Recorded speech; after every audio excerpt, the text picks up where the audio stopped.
Break के बाद स्वागत है आपका न्यूज इंडिया में। बात कर रहे हैं कोरोना मजदूर और सियासत पर। और जी हां, इस पूरे कोरोना कालखंड में प्रवासी मजदूरों के घर वापसी के समय अब सियासत तेज हो चली है। इसी पर बात करने के लिए हमारे साथ लखनऊ उत्तर प्रदेश से विशेष संवाददाता शेखर आनंद त्रिवेदी जुड़े हुए हैं, राजस्थान जयपुर से वरिष्ठ संवाददाता रमेश पुरोहित जुड़े हुए हैं, उत्तर प्रदेश उत्तराखंड के रेजिडेंट एडिटर गौरव गुप्ता जुड़े हुए हैं। गौरव जी, आपके पास आना चाहूंगा ब्रेक पर जाने से पहले। जब हम शेखर से बात कर रहे तो जिस प्रकार से समस्याओं का जिक्र किया गया और उस बातचीत में यह भी निकल के आया कि क्या पिछले 10-15 साल में एक ऐसा सेल काम कर रहा है जो सिर्फ और सिर्फ सियासत करने का ही काम कर रहा है और वो एक ट्रेंड चला रहा है ताकि केंद्र सरकार को जैसे भी हो साम दाम दंड भेद, जो पुरानी हमारी बड़े बुजुर्गों की कहावत है, उस हिसाब से केंद्र सरकार को हर प्रकार से सिर्फ नीचा दिखाया जा सके, अंतर्राष्ट्रीय मानकों में उनकी छवि खराब की जा सके।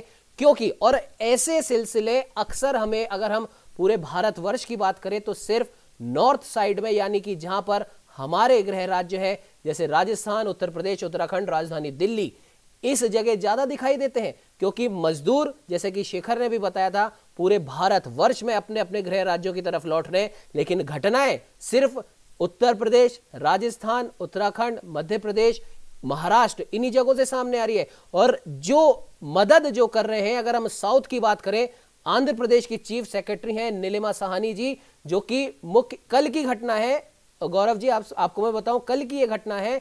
मुख्यमंत्री के साथ में बैठक करके वो अपने घर वापस लौट रही थी और वो उस सड़क से वापस लौट रही थी जो चेन्नई और कोलकाता के हाईवे जो है उससे वो वापस लौट रही थी। वहां उन्हें ये मजदूर वापस जाते दिखे। उन्होंने अपनी गाड़ी रोकी, अपनी पहचान नहीं बताई कि मैं कौन हूं, मजदूरों से समस्या सुनी, अपने निचले अधिकारियों को उन्होंने फोन करा, उनकी समुचित व्यवस्था करवाई, खाने पीने का इंतजाम करवाया, उन्होंने बस से उन्हें अपने गृह राज्य की ओर रवाना किया। क्या ऐसे अधिकारी नॉर्थ साइड में देखने को नहीं मिलते, या इंसानियत नॉर्थ साइड के जो अधिकारी हैं वहां पर एक प्रकार से हम कह सकते हैं कि मर सी गई है, या सिर्फ हमें पैसा खाने और राजनीति करने से फुर्सत नहीं है? गौरव जी।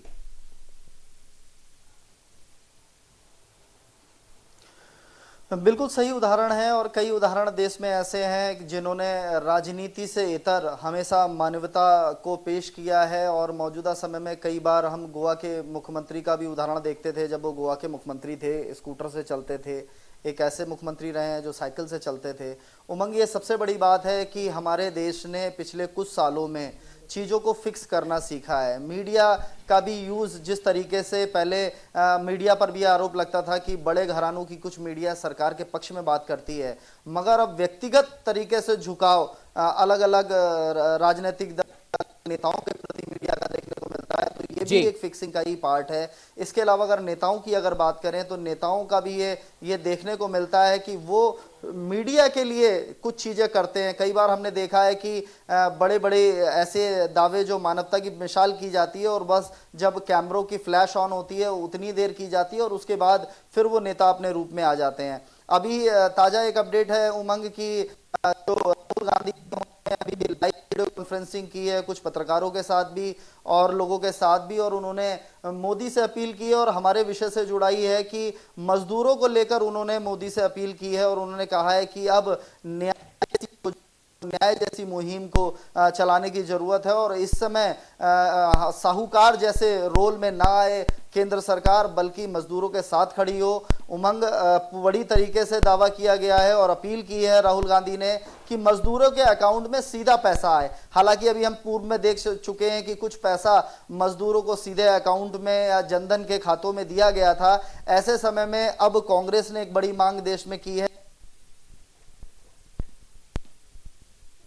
जब मौजूदा समय में उनका इस समय जो उनकी बीमारी है उसका इलाज किया जाए। सबसे बड़ी बात यही है उमंग की मौजूदा समय में चाहे देश भर के वाला और कुछ घटनाएं बड़ी हो गई हैं। हाल ही की एक उदाहरण देता हूं कि कुछ मजदूरों ने गाड़ियों पर पथराव किया, भूख से बिलबिला रहे थे, वो भूख से परेशान कर रहा था, तो कई राज्यों में ऐसी घटनाएं देखने को आई हैं जब बगावत का भी रुख अब ये प्रवासी मजदूर, भूखे मजदूर कर रहे हैं। तो असल मायने में अब केंद्र सरकार को राहत पैकेज की जगह, आर्थिक पैकेज की जगह अब मौजूदा हालात में किस तरीके से क्विक राहत दी जा सकती है, इस पर विचार करना होगा। आने वाले समय में हो सकता है इस तरीके के निर्देश केंद्र सरकार राज्य सरकार को दे भी, और सियासत को दूर करना होगा। हमारे तमाम राजनीतिक दल, हमारे पत्रकार साथी, हमारे सामाजिक लोग ये लगातार अपील कर रहे हैं कि इस समय तो सियासत छोड़ दो। इस समय जब दुनिया पर सबसे बड़ा संकट है, इस समय जब देश जो है अब चाइना को भी कोरोना के नंबर्स में पछाड़ चुका है, हम लोग ऐसी स्थिति में खड़े हैं कि लंबे समय तक कोई इलाज नहीं है, तो ऐसे समय में सियासत को छोड़कर मानव धर्म अपना लो, मानव की सेवा कर लो। और खासकर इन मजदूरों को, क्योंकि अगर ये एक बार अपने घर लौट गए तो आप कितनी भी बड़ी आर्थिक पैकेज, कितने भी अच्छे लोन दे दीजिए, ये मजदूर लौट के आने वाले नहीं है, क्योंकि उन्होंने अपनी मौत को इतने निकट से देखा है कि वो बस मौत को छूकर लौट रहे हैं। तो ऐसे समय में देश में बड़ी परेशानियां आने वाली बात की जा रही है, मगर आत्मनिर्भर तो तब बनेगा इंसान जब जिंदा रह लेगा उमंग। इन मजदूरों को जिंदगी का हक है, सरकार का हक है, और सरकार को इनके बारे में सबसे पहला विचार करना चाहिए। बिल्कुल गौरव जी, आपने सही कहा कि आत्मनिर्भर तो भारत या फिर इंसान तब बनेगा जब वो जिंदा रहेगा। और ये भी आपने सही कहा कि ये मजदूर एक बार अपने घर लौट गए तो कम से कम साल, 2 साल या 3 साल तक वापस नहीं जाने वाले। और सीधी सी बात है, जब मुसीबत सर पर आती है तो हर किसी को अपने घर की याद आती है। खैर रमेश जी, आपसे हम जानना चाहेंगे, जिस प्रकार से मजदूरों के ऊपर ये जो सियासत शुरू हो गई है, एक ट्रेंड सा शुरू हो गया पिछले 5-7 दिन में, जिस हिसाब से खबरें आ रही हैं मजदूरों की मौत पर, और सबसे बड़ी बात यह है कि अधिकारियों को क्या बिल्कुल भी शर्म नहीं आ रही इस बारे में?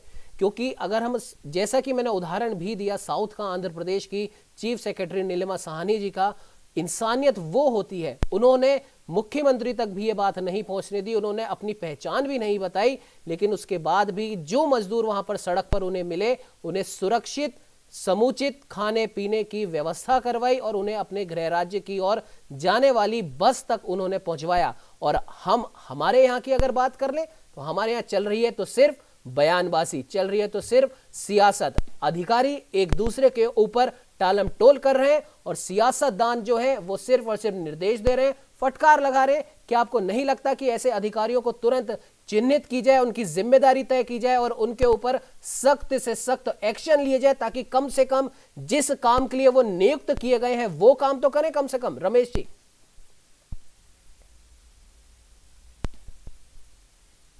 उमंग जी, वेदना और संवेदना में बस सिर्फ इतना सा ही फर्क है जैसा आपने उदाहरण दिया। आईएएस अफसर वो भी है, आईएएस अफसर यहाँ पे भी है। सिर्फ और सिर्फ अगर सोचने और विचारने और काम करने के तौर तरीका अगर थोड़ा सा अगर समझ में आ जाए किसी को, तो कोई भी समस्या का हल आसानी से निकाला जा सकता है। सरकारें प्लानिंग बनाती है, योजनाएं बनाती है, 20 लाख करोड़ रुपए के पैकेज की घोषणाएं करती है। उनका काम यही है कि उनको इम्प्लीमेंट कैसे करवाया जाए, यह ब्यूरोक्रेसी के ऊपर निर्भर करती है। और ब्यूरोक्रेसी भी ऐसी नहीं है कि उनको कोई अता पता नहीं होता। वो लोग भी मीडिया से जुड़े हुए होते हैं, इलेक्ट्रॉनिक मीडिया हो, प्रिंट मीडिया हो, सोशल मीडिया हो, या हर तरह के जो इंफॉर्मेशन ऑफ सोर्सेज है उनके पास में अवेलेबल होते हैं। लेकिन वेदना और संवेदना की जब मैं बात करता हूं, तब वो लोग जो पैदल चलते हुए दिखाई दे रहे हैं, सड़क एक्सीडेंट में मारे जाते हैं, सड़क के किनारे कोई चाय पीने के लिए खड़ा हुआ और ट्रक आके उनको कुचल के चला गया, क्या उन लोगों को ये पता नहीं चलता कि इस तरह के भी हादसे जो है देश में, प्रदेश में, अपने इलाके में हो रहे हैं? पहला। दूसरा कि अगर उनको ये जानकारी है तो क्यों नहीं एक्शन लिया जाए उनके खिलाफ तुरंत, कि ये जो घटना हुई है भविष्य में इस तरह की दोबारा ना हो। दिल्ली की घटना हो, मुंबई की घटना हो, अफवाहों का बाजार गर्म हो, अफवाह बजान जो फैलाने वाले हैं वो भी देश के दुश्मन है। तो उन लोगों के खिलाफ अब तक क्या किया गया, किसी को भी कोई अता पता नहीं। तीसरा कि जो है सियासत की जब बात कर रहे हो आप, तो जिंदा रहने के लिए सियासत जरूरी है। पॉलिटिशियंस अगर सियासत अगर नहीं करेंगे तो उनकी जिंदा रहने की जो कुव्वत है वो खत्म हो जाती है। और कठिन अवसर में जब जब दिक्कत का वक्त हो और जब इस तरह के हालात पैदा हो तो कुछ समय तक तो वो लोग एकजुट होकर के एकता का दिखावा करता है, जैसा कि कोरोना काल के शुरुआत के दौर में कि हम सब लोग मिलकर के आपस में लड़ेंगे। लेकिन ज्यों ज्यों वक्त बीतता जाता है धीरज खोते जाते हैं और सियासत के बल पर ही एक दूसरे को नीचा दिखाने का काम शुरू हो जाता है, जैसा कि अब दिखाई दे रहा है। क्या वो जो दल हो, वो जो आदमी हो, वो जो पॉलिटिकल पार्टीज हो, वो जो नेता हो, कभी सियासत का हिस्सा या सत्ता का हिस्सा रहे या नहीं रहे? अगर सत्ता का हिस्सा रहे हैं तो उनको भी पता होना चाहिए कि किस तरह से उन समस्याओं का निवारण किया जाए। एक्सीडेंट हो या कोई और चीज़ें हो या मजदूरों का पलायन हो, भुखमरी की जो है व्यवस्था हो और जो उनके जो स्वास्थ्य की है, तो सबको पता है कि इस तरह से लंबे लंबे जो है रास्तों पे अगर वो जाते हैं तो बीमार भी होगा और थकान भी होगी और शारीरिक क्षमता इतनी व्यक्ति में नहीं रहती, खास करके मजदूरों में, जो एक तो कि उनको पूरा तरीके से खान पान ढंग का नहीं होता और जब विपदाएं इस तरह की आती है जेब में पैसा नहीं होता, व्यवस्थाएं उनके अनुकूल नहीं होती और बाद में अगर सरकारों और सियासत की अगर बात करें, प्रशासन की बात करें, तो वो अगर उनको पूरी तरह से सहयोग उपलब्ध नहीं करवाती है और तो इस तरह के हालात पैदा होते हैं। एक असंतोष सा जिसमें दिखाई देता है वह इन दिनों में दिखाई दे रहा है। मजदूरों से किसी से भी आप पूछ लीजिएगा, उनके पास में खाने पीने की व्यवस्था नहीं, उनके पास में आने जाने के साधन नहीं। तो आप जब ट्रांसपेरेंसी की बात करते हो, जवाबदेही की बात करते हो, तो उससे पहले आप सियासत करने से पहले कम से कम इन पैरामीटर्स के ऊपर खुद को साबित करो कि हाँ, हम लोगों ने ये काम किया है। अब हम किसी के ऊपर ये नहीं कहते हैं, सरकार चलाना आसान काम नहीं होता, लेकिन जब इस तरह के लोग सरकार भी चलाते हैं और सियासत भी करते हैं, ये दोनों एक साथ नहीं चलता है जी। तो आपको इन सारी परिस्थितियों को ध्यान में रखते हुए आपको धैर्य और संयम के साथ में उन परिस्थितियों का मुकाबला करना, कैसे करना ये उनके हाथ की बात है। सरकार ने अपनी तरफ से पूरा प्लान रखती है, एग्जीक्यूट करवाने की जिम्मेदारी है, तो आप एग्जीक्यूट करवाने की भी कुव्वत रखते हो या नहीं रखते हो? आप बिल्कुल पुरोहित जी, आपने सही कहा। सबसे बड़ी बात यही है और इस समय जो मुसीबत की जो घड़ी है उसमें हमें सबको मिलकर डटकर इसका मुकाबला करना है। लेकिन यहां पर ऐसा देखा नहीं जा रहा, क्योंकि कई लोग ऐसे हैं जो ठीक है, उनके लिए सरकारी आदेश एक रोजाना के आदेश हैं, ठीक है, सरकारी आदेश आते रहते हैं, फाइलें बनती रहती हैं, फाइलों के ढेर इकट्ठे होते रहते हैं, उन्हें तो जब काम करना होगा वो तो तभी काम करेंगे। और इन सब के बीच में जो व्यक्ति वाकई में काम करना चाहता है वो भी अपने आप को दबा सा कुचला हुआ सा महसूस कर लेता है। खैर शिखर, आपके पास आना चाहूंगा। जिस प्रकार से पूर्व मुख्यमंत्री मायावती जी का भी एक ट्वीट इस पर आया कि मुख्यमंत्री योगी आदित्यनाथ ने निर्देश दिए, ये शायद ऐसा पहली बार है और हमारे देश में कम से कम 25 से 30 सालों में इस प्रकार के बयान पहली बार देखने को मिल रहे हैं, जब कोरोना काल खंड में जहां पूरा विश्व इससे परेशान है। कोरोना की इस महामारी ने नेगेटिव तो बहुत सारे दिए हैं, लेकिन कुछ एक चीजें पॉजिटिव भी दी हैं, और वो ये है कि अब जो विपक्ष है, जहां वो एक और सरकार को कोस रहा है, वहां पर कुछ लोग विपक्ष के ऐसे भी हैं जो सरकार की तारीफ कर रहे हैं। उसी में से एक है पूर्व मुख्यमंत्री मायावती। उन्होंने कहा कि मुख्यमंत्री योगी आदित्यनाथ ने जब निर्देश दे दिए कि कोई भी व्यक्ति सड़क पर नहीं दिखेगा और तमाम ऐसे अधिकारी जो उन आदेशों की, निर्देशों की पालना नहीं कर रहे, उन्हें चिन्हित किया जाए, उनको कड़ी से कड़ी सजा दी जाए। शेखर, इसमें कोई दो राय नहीं होगा। देखिए, मायावती खुद एक सख्त प्रशासक के तौर पर जानी जाती है। जब वो मुख्यमंत्री बनी है, अधिकारियों की सूचना हिली रहती थी, जिस जगह पे उनका दौरा होता था अधिकारी आत्मा सो नहीं पाते थे जी। इसमें कोई दो राय नहीं है। हम और आप भी चर्चा कर रहे हैं, चाहे वो देश के प्रधानमंत्री हो या प्रदेश के मुख्यमंत्री हो, लगातार अपील कर रहे हैं। हम लोग चैनलों से इस बात की अपील कर रहे हैं, भाई आप जहां है वहीं पर रहिए। सरकार की तरफ से लिस्ट बनाई जा रही है, प्रशासनिक अधिकारी आप तक पहुंचने की कोशिश कर रहे हैं, या जो भी वहां के लोकल एडमिनिस्ट्रेशन वो आप तक पहुंचेंगे और लिस्ट बनाएंगे, आपको सैनिटाइज करेंगे, व्यवस्था बनाएंगे और आपको आपके घर तक भेजेंगे। अब ऐसा है कि अगर आ करके और खड़े हो गए तभी आप घर भेजे जाएंगे, ऐसा नहीं होना। अभी जो स्थिति है महाराष्ट्र से या दिल्ली से जो लोग आ रहे हैं, अब देखिए बॉर्डर पर कहाँ लाइन लगेगी, लेकिन हजारों बसें चल रही है, ट्रेनें चल रही है, जिससे लोग इधर से उधर जा रहे हैं। उत्तर प्रदेश में 25 से 30 लाख 35 लाख लोग अब तक वापस आ चुके हैं। तो ऐसा नहीं है कि ये केवल एक दिन में आ गए, लगातार लोग आते रहे हैं, लगातार इस तरीके की स्थितियां सरकार की तरफ से हर दिन पहले से बेहतर की जाती रही है और लोगों का आने का सिलसिला जारी है। अब सवाल इस बात का है कि जो लोग इस तरह से सड़कों पर निकले या जानबूझकर निकाले गए, इस बात का कहीं मायावती को भी होगा, उनके पास भी कुछ पहुंच का हो, सत्ता से बाहर है तो क्या हुआ, लेकिन ऐसा बहुत सारा सत्ता है जो उनका हार्ट वोटर है। अगर उसकी जान जाती है तो तकलीफ उन्हें भी होती है। वो अलग बात है कि उसने किसी चुनाव में किसे वोट दिया, वो अलग चीज।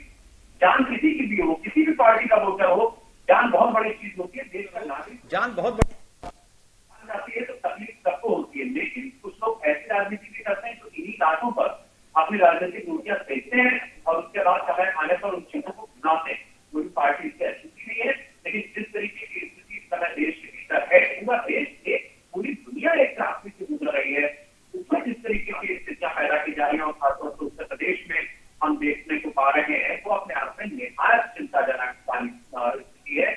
और खासतौर से ऐसे राज्य जहां पर बड़ी संख्या में मजदूर रह रहे थे और वहां से उनको षड्यंत्र के तहत न सिर्फ निकाला गया है बल्कि उन्हें मजबूर किया गया है कि वो इस तरीके से पैदल चल पड़े। ये अपने आप में एक बहुत बड़ा दुखा है। तो शायद आने वाले समय में समझना पर ये याद रखें वो प्रदेश जिन जगहों पर ये स्थिति हुई उसमें गुजराती है, जहां मजदूर भड़के हैं, जहां उन्हें खाने को नहीं मिला है, दिल्ली हो महाराष्ट्र हो, ऐसे राज्यों में अगर ये प्रवासी मजदूर वापस नहीं लौटे तो यकीन जानिए कि अब तक जो इन्हें भगाने की कोशिश करते थे उन राज्यों के लिए, उन लोगों के लिए एक बहुत बड़ा सरदर्द होगा कि वो किस तरीके से अपने राज्य का पुनर्निर्माण करेंगे। उत्तर प्रदेश जैसे राज्य या बिहार जैसे राज्य अगर कानून संसाधन को मैनेज करके आगे बढ़ने की ठान लेंगे तो यही देश के नए केंद्र होंगे आर्थिक रूप से। भूल जाइए आप कि कोई महाराष्ट्र, कोई दिल्ली, कोई गुजरात किसी तरीके से अपने कारोबार को किसी दौर में करता है। जी बिल्कुल शेखर, आपने सही कहा और जवाबदेही बिल्कुल बननी भी चाहिए। गौरव जी, आपके पास आना चाहूंगा और इस समय हालांकि इजाजत नहीं देता, लेकिन बहुत ही कम शब्दों में आपसे जानना चाहेंगे, जाते जाते आपसे एक कमेंट चाहेंगे कि इस पूरी जो घटनाएं जो पिछले 4-5 दिन 7 दिन से हो रही है, हालांकि फिर बार बार हमें हमारे चैनल के माध्यम से पूरी जिम्मेदारी के साथ कह रहे हैं, सरकार अपनी कोशिशें कर रही है, तमाम राज्यों के मुख्यमंत्री अपनी अपनी तरफ से ये आदेश दे रहे हैं, लेकिन उसके बाद भी ऐसी मौतों का सिलसिला थम नहीं रहा है। तो जाहिर सी बात है इनमें कहीं ना कहीं सियासत की भी बू आती है। और सबसे बड़ी बात यह है कि क्यों नहीं इन अधिकारियों के कानों पे जूं नहीं रेंगती और क्यों इनको, इन मजदूरों की, इन श्रमिकों की, इन लोगों की जो अपने गृह राज्य वापस आना चाहते हैं, अपने घर में वापस आना चाहते हैं, अपने गृह राज्य में ही कमा के खा के और यहीं पर अपनी जीवन लीला समाप्त करना चाहते हैं, ऐसे लोगों को घर तक भी पहुंचने का सुख नसीब नहीं हो पा रहा है। गौरव जी। बिल्कुल उमंग, साफ तौर पर प्रदेश सरकारों को, केंद्र सरकारों को अब ब्यूरोक्रेसी पर भी ये जो है कार्रवाइयां करनी चाहिए और पूरी तरह से मजदूरों को लेकर ये सुनिश्चित करना चाहिए कि इन लोगों की जो यात्रा है, हालांकि मैं ये देख रहा हूं कि पिछले 50-55 दिन से प्रशासन, शासन रात दिन इन चीजों में जुटा है, कोरोना से फाइट कर रहा है, मगर कोरोना की फाइट के साथ साथ जैसे हमारे प्रदेश के प्रधानमंत्री नरेंद्र मोदी कहते हैं कि हमें जीवन को दोबारा पटरी पर लाना होगा, कोरोना के साथ जीना सीखना होगा, तो हमें ये भी सीखना होगा कि हमें हमारे जो देश का एक एक आदमी है उसका जो दर्द है उसको अभी कैसे हम उसका सुख में न बदल पाए तो कम से कम उसे शांति तो दें। मौजूदा समय में हमें ये प्रयास करने होंगे उमंग कि इन लोगों के लिए जो लोग ये जिस तरह से भी एक जा रहे हैं, हालांकि कई सारे मैं विज्ञापन देख रहा था कि उसमें कहा जा रहा है कि अब प्रवासियों को घर देंगे, प्रवासियों को भोजन देंगे, प्रवासियों को रोजगार देंगे, मगर सिर्फ बयानों से नहीं चलने वाला है उमंग, धरातल पर करना होगा और एक आम आदमी को लगना चाहिए कि राज्य सरकार और केंद्र सरकार उसके लिए चिंतित है और धरातल पर कोई असर करके दिखा रही है। जी बिल्कुल गौरव जी, आपने सही कहा कि हर उस एक आम आदमी को ये अब लगना चाहिए और इस लगने के लिए सरकार तो प्रयास कर ही रही है, अब इन प्रशासनिक अधिकारियों को भी प्रयास करने पड़ेंगे। हम ये नहीं कह रहे कि हर अधिकारी, हर कर्मचारी दोषी है या वो काम नहीं करना चाहते, लेकिन फिर भी अगर ये मौतें हो रही हैं, अगर कहीं पर भी लापरवाही हो रही है और अगर इन मजदूरों को बसें और ट्रेनों में जगह नहीं मिल रही है और ये सड़क पर पैदल चलने के लिए मजबूर है, और मजबूर भी इतने कि ये अपने घर जाने के लिए मौत को भी करीब से देख लेते हैं और कई तो मौत के साथ चले ही जाते हैं। अगर ये सब कुछ बंद नहीं होता है तो कहीं ना कहीं हमारे देश में इन अधिकारियों की भी जिम्मेदारी तय करनी पड़ेगी। फिलहाल इस चर्चा में इतना ही। आप बने रहिए हमारे साथ और देखते रहिए न्यूज़ इंडिया।